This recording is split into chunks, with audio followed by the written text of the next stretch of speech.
ओम शांति। आज 23 जून 2023 को हम सभी बाबा के अनमोल मधुर महावाक्य सुनेंगे। आज की मुरली में बाबा कहे, दुनिया में कहा जाता है कि परमात्मा आकर के जमघटों के दुखों से, पीड़ा से छुड़ाएंगे। तो बाबा कहे, इस वक्त परमात्मा आकर के बच्चों को जमघटों के दुखों से, पीड़ाओं से छुड़ाते हैं और स्वर्ग का वर्षा देते हैं। तो उसे सर्वव्यापी कैसे कह सकते हैं? साथ ही साथ बाबा कहे, बाबा आकर के हम बच्चों को राजयोग सिखाते हैं, परंतु राजयोग के साथ साथ ये प्रजा योग भी है, क्योंकि सभी महाराजा महारानी तो नहीं बनते हैं, कुछ प्रजा में भी चले जाएंगे। तो इसीलिए राजयोग भी है तो प्रजा योग भी है। तो बाबा कहे, तुम बच्चों को पुरुषार्थ यही करना है कि तुम राजघराने में आओ। राजधानी स्थापन हो रही है तो तुम राजघराने में आ जाओ। तो सुनते हैं आज के बाप दादा के मधुर महावाक्य। ओम शांति। मीठे बच्चे, तुम सबका प्राण आधार आए हैं तुम्हें जमघटों के दुखों की पीड़ा से छुड़ाने। वह तुम्हें स्वर्ग का वर्षा देता, वह सर्वव्यापी नहीं है। आज की मुरली से प्रश्न है, इस राजयोग में कौन सा योग सदा कंबाइंड है? उत्तर है, इस राजयोग में प्रजा योग सदा ही कंबाइंड है, क्योंकि राजा रानी के साथ साथ प्रजा भी चाहिए। अगर सब राजा बन जाए तो किस पर राज्य करेंगे? सब कहते हैं हम महाराजा महारानी बनेंगे, हम राजयोग सीखने आए हैं, परंतु राजा रानी बनने के लिए तो बहुत हिम्मत चाहिए, पूरा बल होना चाहिए। बाप पर पूरा पूरा बलि चढ़े तब राजाई में जा सके। बाबा ने क्यों कहा राजा रानी बनने में बहुत हिम्मत चाहिए? क्योंकि बलि चढ़ने की हिम्मत जरूरी है और इतना बल भी चाहिए, शक्ति भी चाहिए। आज की मुरली से पहले गीत बजा है, प्रीतम आन मिलो। ओम शांति। प्रीतम को कौन बुलाते हैं? प्रीतमा को सजनी व भक्ति कहा जाता है। बुलाते हैं साजन को, भगवान को अथवा बाप को। प्रीतमाएं बुलाती है साजन को, भगवान को व बाप को। इसमें सर्वव्यापी का ज्ञान तो ठहरता नहीं। प्रीतम को बुलाते हैं कि आन मिलो। जीवात्माएं अपने परमपिता परमात्मा को बुलाती है, ओ परमपिता परमात्मा आओ, रहम करो। स्वर्ग में तो ऐसे नहीं बुलाएंगे। बरोबर यह दुखधाम है तो प्रीतम को बुलाते हैं। प्रीतम भगवान एक है, क्रिएटर एक है, विश्व अथवा सृष्टि का चक्र भी एक है। बच्चे जानते हैं कि कलयुग से फिर सतयुग होगा, सतयुग में फिर से एक आदि सनातन देवी देवताओं का राज्य होगा। यह नॉलेज है ना। तुम बच्चे जानते हो प्रीतम कैसे आए हैं। शिव तो है निराकार, तुम सब निराकारी आत्माएं हो, यहां आए हो पाठ बजाने।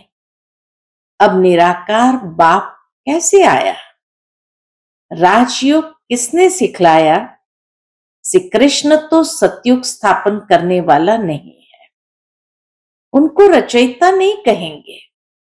सभी जीवात्माओं का प्रीतम एक परमपिता परमात्मा क्रिएटर निराकार को कहेंगे। कहते हैं मेरा जन्म शिव जयंती मनाते हैं, वो प्रीतम आकर कहते हैं, मेरा जन्म शिव जयंती मनाते हैं। मेरा जन्म कोई कृष्ण सदृश नहीं होता। बाबा बताते, भले मैं क्रिएटर हूं, निराकार हूं, लेकिन निराकार होते भी मेरे जन्म का यादगार जरूर है शिव जयंती के रूप में। लेकिन मेरा जन्म कोई श्री कृष्ण के सदृश नहीं होता। श्री कृष्ण मां के गर्भ से कैसे जन्म लेते हैं, वह भी बच्चों को साक्षात्कार कराया हुआ है। बाप कहते हैं, मेरा नाम रुद्र भी है, गीता में भी है।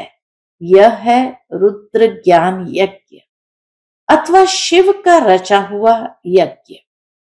तो जरूर निराकार शिव को साकार में आना पड़े यज्ञ रचने के लिए।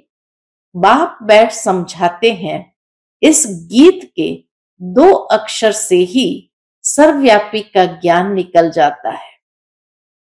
प्रीतम को श्री कृष्ण नहीं कहेंगे, प्रीतम को श्री कृष्ण नहीं कहेंगे, कहते ही है ओ गॉड फादर, ओ प्राण आधार, क्योंकि यह सबका प्राण आधार है। सभी को जमघटों के दुख की पीड़ा से छुड़ाते हैं, तो जरूर उनको आना पड़े। बाप कहते हैं, मैं कल्प कल्प कल्प के संगम युगे आता हूं। यही कल्याणकारी संगम युग है। सतयुग के बाद तो फिर 2 कला कम हो जाती है। यही संगम युग चढ़ती कला का युग है। इसमें बुद्धि से काम लेना चाहिए। नए के लिए तो बहुत सहज समझाते हैं, तुम्हारा बाप निराकार परमपिता परमात्मा शिव है, उनको याद करो बस।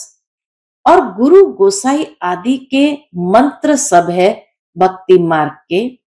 भक्ति आधा कल्प चलती है, फिर ज्ञान का वर्षा आधा कल्प चलता है। भक्ति आधा कल्प चलती है, फिर ज्ञान का वर्षा आधा कल्प चलता है। ज्ञान वहां नहीं रहेगा। ज्ञान दिया जाता है दुर्गति से सदगति में ले जाने के लिए। गुरु का काम है शिष्य अथवा फॉलोअर्स की गति सदगति करना, परंतु वह जानते नहीं कि गति सदगति क्या होती है। गाते भी है, सर्व का सदगति दाता राम, पतित पावन सर्व सीताओं का राम। बच्चे जानते हैं कि सतयुग में एक ही धर्म होता है। सतयुग में एक ही धर्म रहता है। सूर्यवंशी राज्य चलता है, फिर राम राज्य त्रेता में 2 कला कम हो जाती है। वहां रावण आदि होते नहीं, कोई उपद्रव की बात नहीं। ये सारी दुनिया लंका है, रावण का राज्य है। इस समय सब मनुष्य बंदर से बदतर है, क्योंकि सभी में 5 विकार प्रवेश है। कितना मनुष्य में क्रोध है। बाबा कहे, कितना मनुष्य में क्रोध है। 1-2 को कैसे मारते हैं, मरने मारने की तैयारी करते हैं। तुम सब विकारी थे, अब बाबा आकर रावण पर जीत पहनाते हैं। शास्त्रों में क्या क्या बातें लिख दी है। ऐसे थोड़ी पूंछ को आग लगी और सारी लंका जल गई। वास्तव में लंका ये सारी दुनिया है। तुम ब्राह्मण कुल भूषण बच्चे भी पहले पतित थे, अभी तुम माया रावण पर जीत पाते हो। बाप ने आकर बुद्धि का ताला खोला है। बुद्धिवानों की बुद्धि कौन है? बाप है। बाबा कहे, बुद्धिवानों की बुद्धि बाप है ना। मनुष्य तो क्या क्या बातें सुनाकर माथा ही खराब कर देते हैं। बाप कहते हैं, यह फिर भी होना ही है। सर्वव्यापी का ज्ञान पहले नहीं था। कहते थे परमात्मा बेअंत है। बेअंत कह फिर उनको सर्वव्यापी कहना कितनी बड़ी भूल है। शिवोहम ततत्वम कह देते हैं। शिवोहम ततत्वम कह देते हैं। कभी शिवोहम, कभी फिर ब्रह्मोहम भी कह देते, या फिर रॉन्ग हो जाता है। ब्रह्म तो रहने का स्थान है। शिव बाबा ब्रह्म तत्व में रहते हैं, इसलिए उनका नाम ब्रह्मांड है। हम आत्माएं भी वहां की रहने वाली है। वे लोग फिर शिव को नाम रूप से न्यारा कह देते हैं। ये सब समझाने की बातें हैं ना। सो भी जब एक हफ्ता रेगुलर समझे, तब ज्ञान से चोली रंग जाए। समझाना है तुम्हारा बेहद का बाप भी है, जिससे भारत को जीवन मुक्ति का वर्षा मिलता है। बाकी सबको मुक्ति का वर्षा मिलता है। बाकी सबको मुक्ति का वर्षा, और बाबा के बच्चों को जीवन मुक्ति का वर्षा। बाप कहते बच्चे, अभी नाटक पूरा हुआ, तुम्हारे 84 जन्म पूरे हुए हैं। इतना समय पाठ बजाया है, अब फिर वापस जाना है। बाप आकर हमारे लिए राजधानी स्थापन करते हैं, तो जरूर संगम पर स्थापन हो। तब तो सतयुग में तुम वर्षा लो। तुमको कितना अच्छा कर्म सिखलाते हैं।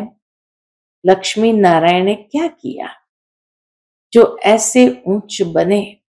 बाबा कहे लक्ष्मी नारायण ने ऐसे क्या किया जो ऐसे ऊंच बने? अभी तुम जानते हो। बाबा राज योग सिखलाते हैं, सतयुग में थोड़ी सिखलाएंगे। वहां तो है ही लक्ष्मी नारायण का राज्य। यह है कल्याणकारी संगम योग। इसमें अच्छी रीति पुरुषार्थ करना है। बाप कहते हैं, यह देह का भान छोड़ अपने को आत्मनिश्चय कर मुझ बाप को याद करो। तुम धक्के खाकर थक गए हो। ब्रह्मा मुखवंशावली ब्राह्मण ब्राह्मणियां ही त्रिकालदर्शी बनते हैं। बनाने वाला है बाप। स्वदर्शन चक्र भी तुम फिराते हो। विष्णु कोई त्रिकालदर्शी नहीं है। उन्होंने फिर विष्णु को अलंकार दे दिए हैं। वास्तव में त्रिकालदर्शी तुम ब्राह्मण बनते हो। वर्णों का भी समझाया है। चोटी है ब्राह्मण वर्ण। भारतवासी चित्र बनाते हैं, चोटी देते नहीं। ब्राह्मण वर्ण गुम कर दिया है। प्रजापिता ब्रह्मा है ना, तो पहले ब्राह्मणों की चोटी होनी चाहिए। अभी तुम मुखवंशावली ब्राह्मण बने हो। गीत में भी सुना, आज का गीत था प्रीतम आन मिलो। तो बाबा के गीत में भी सुना प्रीतम आन मिलो। तो सर्वव्यापी की बात नहीं। अगर प्रीतम आकर मिलता है तो सर्वव्यापी की बात नहीं। अभी तुम प्रीतमाएं प्रीतम के सन्मुख बैठी हुई हो। प्रीतम अपना स्वर्ग का वर्षा दे रहे हैं। कितना अच्छा प्रीतम है। कहते हैं श्री कृष्ण ने भगाया पटरानी बनाने, परंतु समझते नहीं पटरानी क्या चीज होती है। अभी तुम जानते हो, और स्वर्ग का महाराजा महारानी बनने लिए पुरुषार्थ करते हो। यह राजयोग है। इसमें प्रजा योग कंबाइंड है। बाबा कहे राजयोग में प्रजा योग कंबाइंड है। सिर्फ राजा रानी थोड़ी बनेंगे। सब कहते हैं महाराजा महारानी बनेंगे। हम आए हैं राजयोग सीखने, परंतु सब थोड़ी महाराजा महारानी बनेंगे। हिम्मत चाहिए। महाराजा महारानी बनने की हिम्मत चाहिए, पूरा बल होना चाहिए। भक्ति मार्ग में जब नौधा भक्ति करते हैं, तब साक्षात्कार होता है। शिव पर बलि चढ़ते हैं। वास्तव में बलि चढ़ना भी यहाँ की बात है। यह भी समझाया है। गीता भागवत रामायण वेद आदि सतयुग त्रेता में होते नहीं। ऐसे नहीं, परंपरा से यह कोई चले आते हैं। यह तो द्वापर से चले हैं, फिर द्वापर में ही बनेंगे। मुसलमानों ने आकर राज्य लिया, मोहम्मद गजनवी ने लूटा, ये सब बातें तुम जान गए हो। हमने ही पूज्य से पुजारी बन अपना मंदिर बनाया, तो कितनी हमको मिल्कियत होगी। 5000 वर्ष की बात है, सो भी शुरुआत में। फिर भक्ति मार्ग में भी तुमको कितना धन रहता है। जिसने हीरे जवाहरों का मंदिर बनाया, उनका अपना महल क्या होगा। नाम कितना उच्च है, लक्ष्मी नारायण कितने श्रृंगारे हुए देखते हो। अभी तो बिचारों के पास पैसे नहीं है, आगे तो लक्ष्मी नारायण के लिए हीरो का सब कुछ बनाते थे। बाद में सब लूट फूट ले गए। वहां तो सोने की ईंटें होती है, तुम उनसे महल बनाते हो। अकल भी अच्छा रहता है, सतयुग में समझ भी अच्छी रहती। अभी तो बेअकल है, तब तो कंगाल हुए हैं ना। शिव बाबा पर, देवताओं पर कितने कलंक लगाए हैं। इसलिए बाबा कहते हैं, यदा यदा ही धर्मस्य। जब इसमें प्रवेश करूं, तब तो ब्राह्मणों को रचूं। ब्रह्मा मुख से भारत में ही आकर ब्राह्मण रचते हैं। विलायत जाऊंगा क्या? बाबा कहे, मैं विलायत जाऊंगा क्या? जो नंबर 1 पावन पूज्य था, अब पुजारी बना है, उनके ही पतित शरीर में आता हूं। जो पूज्य था, पुजारी बना है, उनके ही पतित शरीर में आता हूं। त्रिमूर्ति कहते हैं, शिव को निकाल दिया है। त्रिमूर्ति ब्रह्मा का तो अर्थ ही नहीं निकलता। बाबा कहते हैं, कल्प कल्प संगम पर इस तन में आकर तुम ब्राह्मणों को रचता। तुम ब्राह्मण ब्राह्मणियों का यह सर्वोत्तम युग है। अभी तुम ईश्वरीय गोद में हो। ईश्वर बाबा से बेहद का वर्षा लेते हो। जानते हो, उनको ही याद करते करते हम उनके पास पहुंच जाएंगे। कहते हैं ना, अंत काल जो स्त्री सिमरे, जैसे सिमरन वैसा जन्म मिलता है।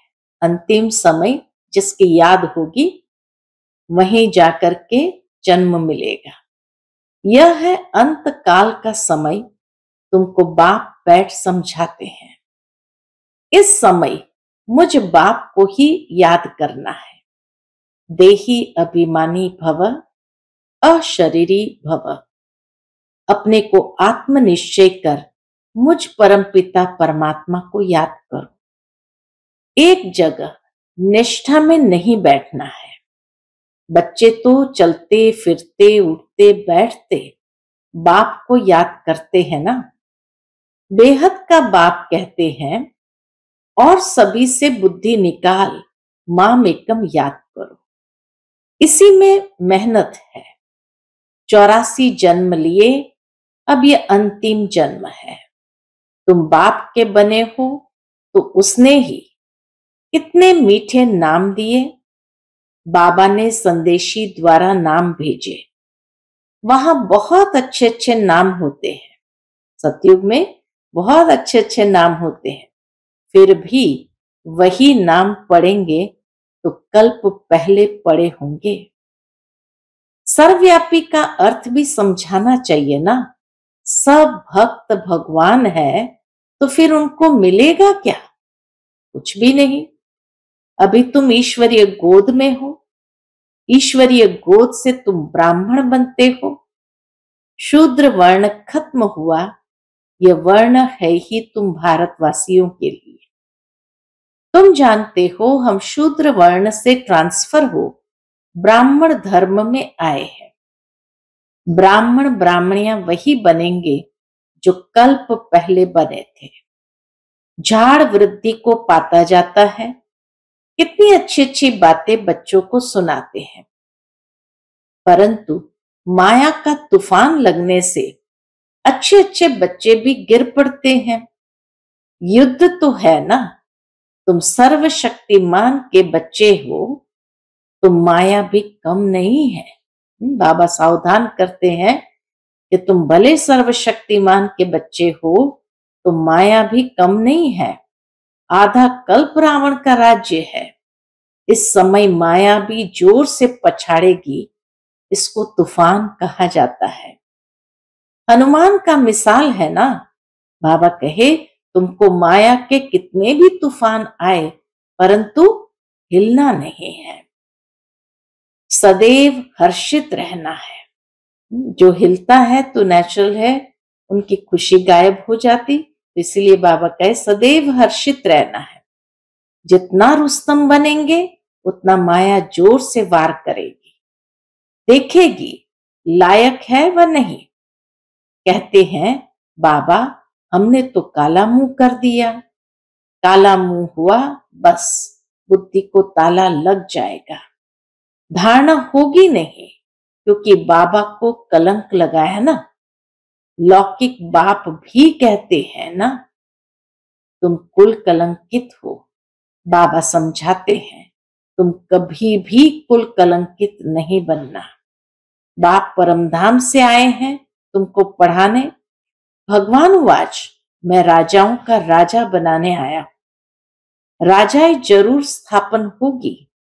इस समय तुम जितने ब्राह्मण बने हो उतने ही बने थे और बनते रहेंगे। बच्चों को याद रखना है। कौन सी बात याद रखनी है? कि उस पारलौकिक बाबा का कोई बाप नहीं है।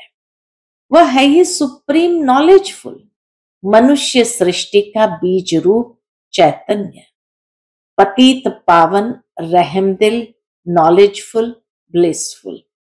उन पर कोई ब्लिस करने वाला नहीं है, उनके ऊपर कोई आशीर्वाद करने वाला नहीं है। वह खुद ही बाप टीचर सतगुरु है। बेहद बाप के घर में तुम सन्मुख बैठे हो। यह है ईश्वरीय कुटुंब।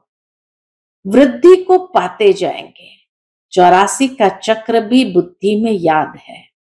हम सो देवता इतने जन्म, हम सो क्षत्रिय इतने जन्म, फिर हम सो देवता बनेंगे।